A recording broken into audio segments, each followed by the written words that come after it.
Breaking now on the Kremlin's order for massive cuts to the number of U.S. diplomatic staff in Russia, a move the State Department calls a, quote, regrettable and uncalled for act. The Russian president describes the sweeping reduction as retaliation for new U.S. sanctions against his country. This will be felt significantly from the point of view of diplomatic office work. More than 1,000 diplomats and support staff were and are still working in Russia today. 755 will have to stop their activity in the Russian Federation. It will be felt significantly. Joining us now is Patrick Granfield, former speechwriter for Secretary of Defense Ash Carter and Secretary of State John Kerry. He's also an adjunct professor at Georgetown University. So when Vladimir Putin cuts 755 American diplomats out of his country, forces them out, isn't he hurting himself as much as the United States?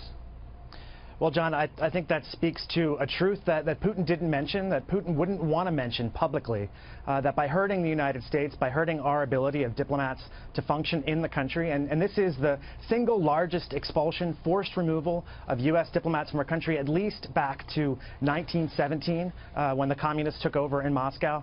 It does hurt the Russians, because in order for the Russian economy to prosper, they need American business to prosper. They need investment. They need stronger ties with the United States. But what Putin is saying is this is really tit for tat, that the previous administration, Barack Obama, expelled 35 diplomats from Russia back in December.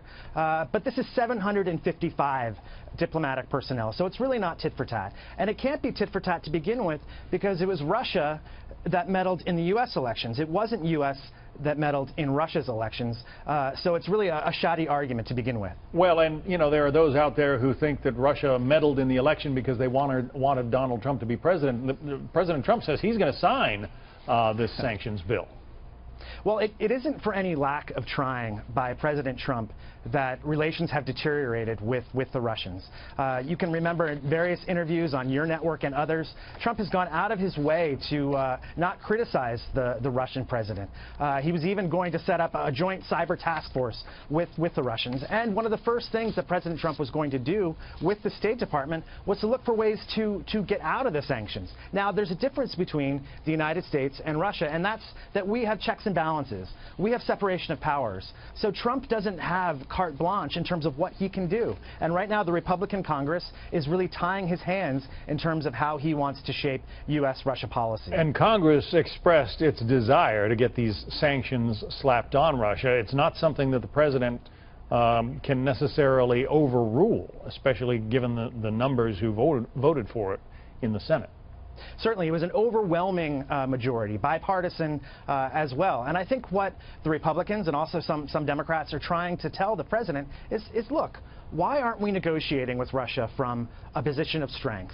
Russia is a country in perpetual decline. Its population is declining. Its economy is the size of Italy's. It depends on oil and fossil fuels to grow. So why aren't we operating with Russia? Why aren't we speaking to Russia from a position of strength? There is no need here for the United States to be a supplicant to anybody, and certainly not Vladimir Putin and the Russians. The Russian economy the size of Italy's, that's an astounding figure of, you know, for those of us who grew up in the Cold War era of the Soviet Union.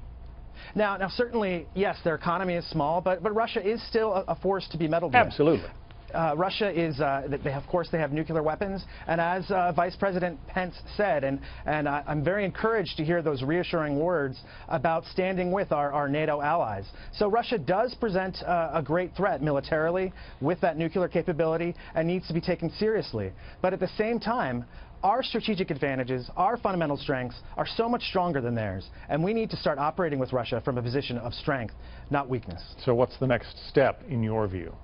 Well, some say that this is an attempt for the Russians to have a reset of their own, that really they want a period of calmness.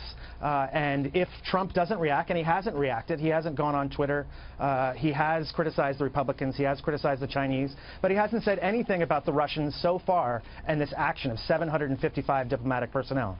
So perhaps this is the end of the tit for tat. But as Putin says, and as many in Congress say, this is perhaps a new Cold War, a very frozen relationship between two powers, and it's difficult to see where we go from here. Yeah, fascinating to see what happens. Patrick Granfield.